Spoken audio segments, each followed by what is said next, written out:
ආයිබෝන් යාළුවනේ ඉතින් ඔයාලා සාදරයෙන් පිළිගන්නවා මගේ T Tiger Light YouTube channel එකට.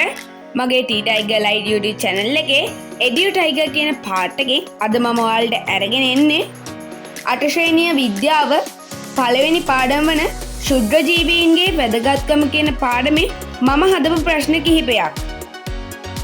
ඉතින් මේ ප්‍රශ්න ඔයාලා පළවෙනි වාර විභාගයේ බොහෝසෙන් ප්‍රයෝජනවත් වෙනවා කියලා මම හිතනවා. එහෙනම් T Tiger Light කියන අපේ YouTube channel එක subscribe කරගෙනම අපි යමු අපේ වීඩියෝ එකට.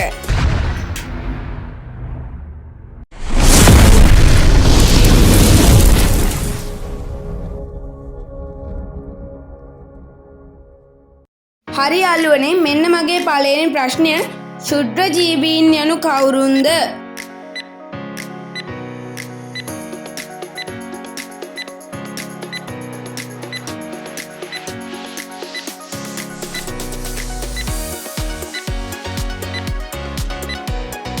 ඉතින් යාළුවනේ, ශුද්‍රජීවීන් කියන්නේ තනි සෛලයකින් හෝ සෛල කිහිපයකින් සෑදුණු පියවි ඇසට පැහැදිලිව නොපෙනෙන ජීවීන්ට.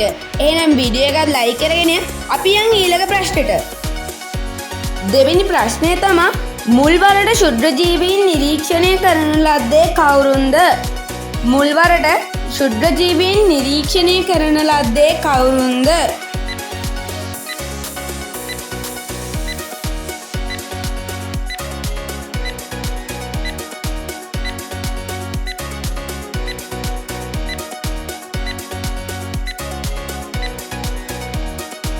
වෙලාව නම් ඉවරයි යාළුවනේ.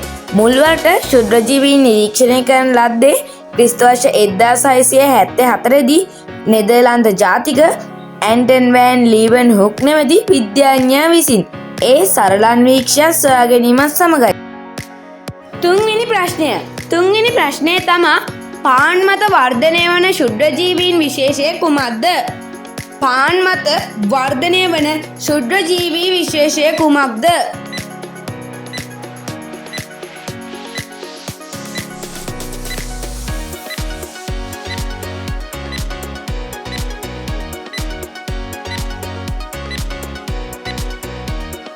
පාන් මත වර්ධනය වන ශුද්‍රජීවී විශේෂය තමයි දිලීර විශේෂයක් වන මියුකර්.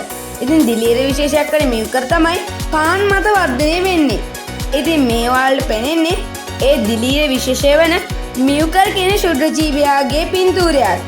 ඉතින් අපිට ආලෝක අන්වීක්ෂයෙන් බැලුවාම මේ මියුකර් කියන ශුද්‍රජීවියා පෙනෙන්නේ මෙන්න මේ ආකාරයට. මෙන්න මගේ හතරවෙනි ප්‍රශ්නය. ප්‍රෝටීන බහුල ආහාරවල සිදුවන ශුද්‍රජීවී ක්‍රියාකාරීත්වය කුමන නමකින් හැඳින්වේද? ප්‍රෝටීන් බහුල ආහාරවල සිදුවන ශුද්‍රජීවී ක්‍රියාකාරීත්වය කුමන නමකින් හැඳින්වේද?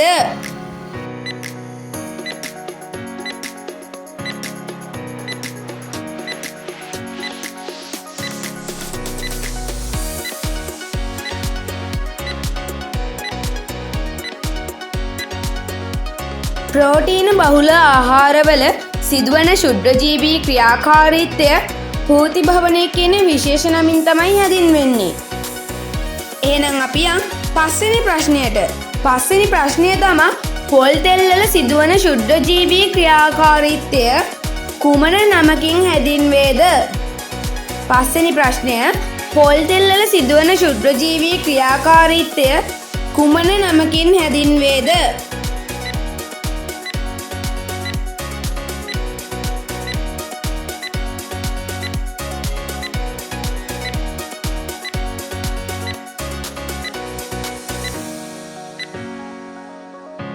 ඉතින් යාළුවනේ, පොල් තෙල් කියන්නේ ලිපිඩ අඩංගු ආහාරයක්.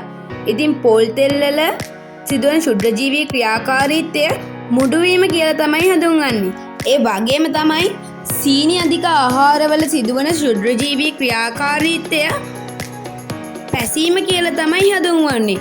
ඉතින් පොල් තෙල් වල සිදුවන ශුද්‍රජීවී ක්‍රියාකාරීත්වය මුඩුවීම කියන නමින් තමයි හැඳින්වෙන්නේ. මෙන්න හත්වෙනි ප්‍රශ්නය. පාන් පිබීමේදී වාෂ්ප ලෙස පිටවෙන්නේ මොනවාද? පාන් පිබීමේදී වාෂ්ප ලෙස පිටවෙන්නේ මොනවාද? ඉගියකුත් දෙන්නද? මේක විශේෂ මධ්‍යසාර විශේෂයක්.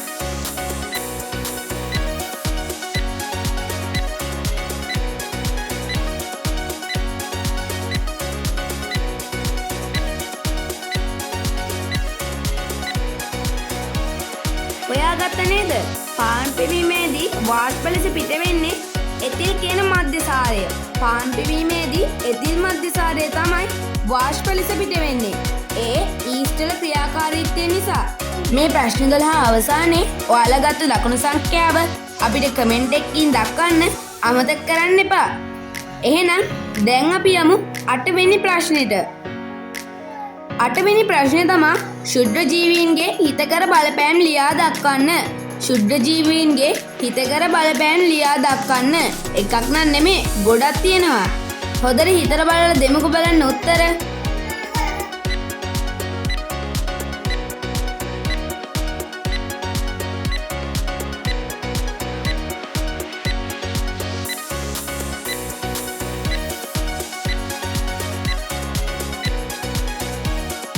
ඉතින් යාළුවනේ ශුද්‍ර ජීවීන්ගේ හිතකරක බලපෑම ගැන කතා කරද්දී අපිට කිරි නිෂ්පාදන අමතක නොකර බෑ.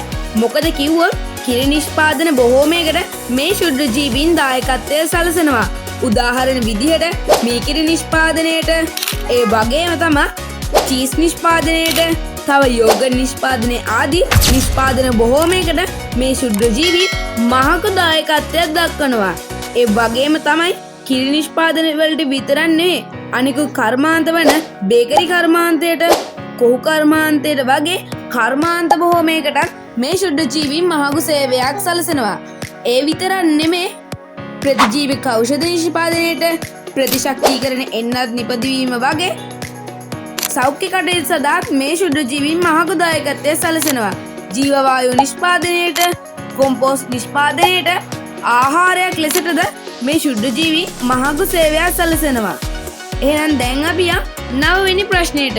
9 වෙනි ප්‍රශ්නේ තමයි වෛරස මගින් මිනිසාට ඇතිවන රෝග 3ක් නම් කරන්න.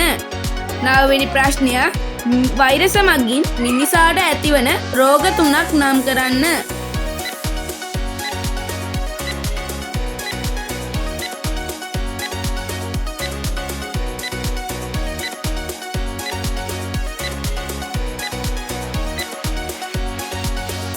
වෛරස මගින් ඇතිවන රෝග 3ක් නම් කරන එක නම් මහ ලොකු දෙයක් නෙමෙයි.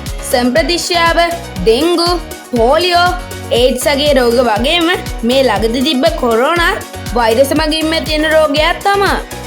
එහෙනම් අපි දැන් යමු 10 වෙනි ප්‍රශ්නෙට. 10 වෙනි ප්‍රශ්නේ තමයි ප්‍රොටෝසෝවාවන් මගින් ඇතිවන රෝග 3ක් නම් කරන්න. 10 වෙනි ප්‍රශ්නය ප්‍රොටෝසෝවාවන් මගින් ඇතිවන රෝග 3ක් නම් කරන්න.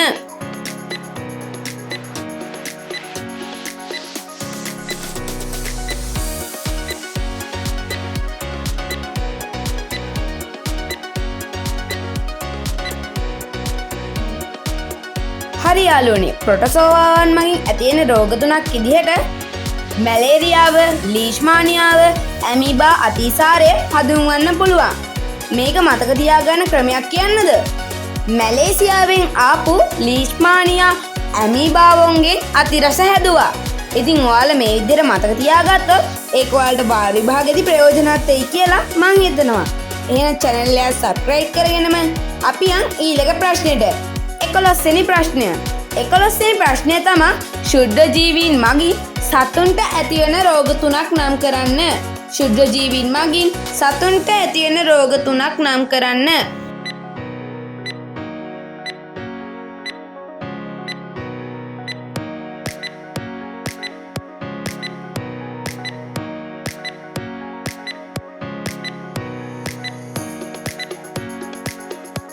ශුද්‍ර ජීවීන් මගින් සතුන්ට ඇතිවන රෝග 3ක් විදිහට මුඛ හා කුර රෝගය, බුරුළු ප්‍රදාහය, ජල භීතිකාව කියන රෝග 3 හඳුන්වන්න පුළුවන්. එහෙනම් දැන් අපි අන්තිම ප්‍රශ්නෙට.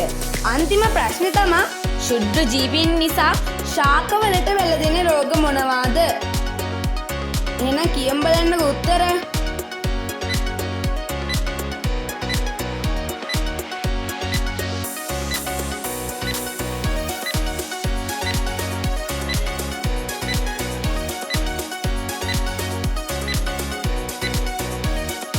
හරි වෙලාව නම් ඉවරයි යාළුවනේ.